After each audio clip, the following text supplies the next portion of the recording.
politici si stanno rendendo conto che la questione UFO potrebbe diventare un buon argomento elettorale. L'opinione pubblica negli Stati Uniti sta dimostrando interesse all'argomento grazie ai recenti avvenimenti.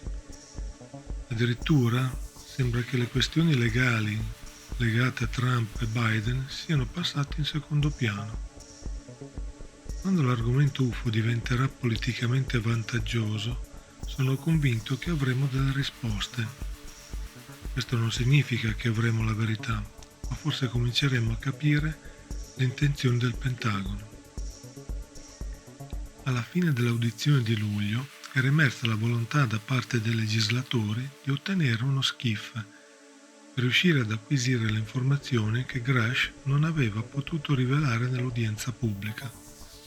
Lo SCIF sarebbe un incontro in un ambiente controllato dove è possibile affrontare argomenti riservati. Ebbene, il Dipartimento della Difesa ha fatto capire che lo SCIF non può essere rilasciato, poiché Grush non ha un nulla osta di sicurezza attivo. Quindi, a meno che Grush non abbia un'autorizzazione attiva, non può divulgare informazioni. Secondo il legislatore Luna, questa affermazione non sarebbe vera, sarebbe solo un tentativo di ostacolare le indagini. Luna ha anche minacciato di usare il potere del Congresso per abbassare lo stipendio di alcuni funzionari. Per superare il problema dello SCIF, i legislatori stanno cercando delle strade alternative. Vorrebbero creare un comitato ristretto che abbia i poteri di citazione in giudizio, che possa quindi citare David Grush e ascoltare la sua testimonianza senza limiti di segretezza. Barshett sostiene che il comitato ristretto avrebbe poteri di citazione e potrebbe costringere i leader del Dipartimento della Difesa e anche altri a testimoniare. In tal modo verrebbero superati gli ostacoli che il gruppo di legislatori ha dovuto affrontare finora, cercando di vedere materiale riservato ed ottenere risposte tempestive. Sempre durante l'udienza del 26 luglio, David Grush ha detto che non può parlare di determinati argomenti, mentre potrebbe farlo l'ispettore generale della comunità dell'intelligence. Quindi i legislatori hanno scritto una lettera proprio all'ispettore generale dell'intelligence, chiedendo dettagli sui programmi governativi ai quali si riferisce proprio David Grush. 6 membri del Congresso hanno firmato e inviato una lettera il 21 agosto all'ispettore generale dell'intelligence. All'inizio di agosto c'è stato un tentativo di discredito nei confronti di David Grush, basato sui suoi precedenti problemi di salute relativi a stress post-traumatico. Il quotidiano The Intercept ha pubblicato un articolo che parlava dei problemi di salute di Grush negli anni 2014 e 2018. Ross Coulthard è convinto che qualcuno nella comunità dell'intelligence abbia fatto trapelare la documentazione medica di Grush.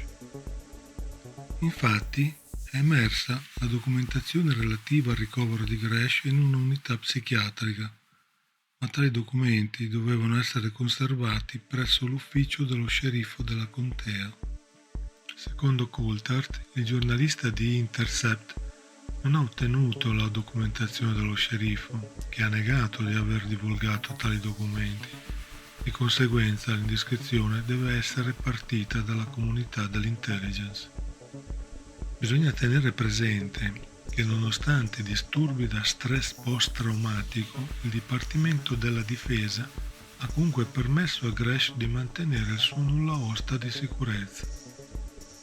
Forse i suoi disturbi non erano così preoccupanti. DeLonge ritorna sui vecchi temi, sulle sue affermazioni di qualche anno fa. Sostiene che le persone del governo che lavorano sul vero problema degli UFO sono dei veri patrioti, moralmente validi e fanno del loro meglio. In sostanza, stanno affrontando una situazione spaventosa e snervante, permettendoci di vivere tranquillamente la nostra vita. andando alle partite, fare shopping e vivendo ignorando il problema. Sostiene che il problema UFO è peggio della seconda guerra mondiale, attacco 11 settembre e del Covid messi insieme. Ma come stanno reagendo al Pentagono? Direi che stanno proseguendo per la loro strada, indifferenti alle accuse di David Grush e alle azioni dei legislatori. La AARO ha comunicato l'apertura di un sito che raccoglierà tutti i documenti relativi agli UOP e renderà più facile la denuncia degli avvistamenti. Tuttavia verranno pubblicati solo i files desecretati, ovvero tutto quello che non viene considerato un pericolo per la sicurezza nazionale. Il Pentagono quindi prosegue la sua strategia di comunicazione di basso profilo. Le difficoltà che stanno riscontrando questi legislatori, i rappresentanti del Congresso degli Stati Uniti, ci fanno capire quanto sia difficile ottenere informazioni sul tema UFO. Ci troviamo di fronte a un sistema estremamente articolato, formato di livelli di sicurezza stratificati. Penso che anche gli scettici più avversi agli argomenti ufologici dovrebbero cominciare a capire che era praticamente impossibile superare questo sistema di omertà senza modificare la legislazione. E forse il Congresso ha iniziato un percorso per riuscirci. Stiamo assistendo a due narrative completamente diverse.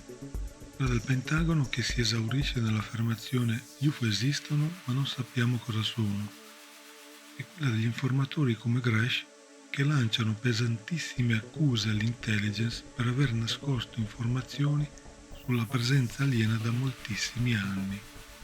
Questa azione di divulgazione alla fine aveva soprattutto un obiettivo: portare l'opinione pubblica statunitense ad un punto critico, in modo da esercitare pressioni sulla politica.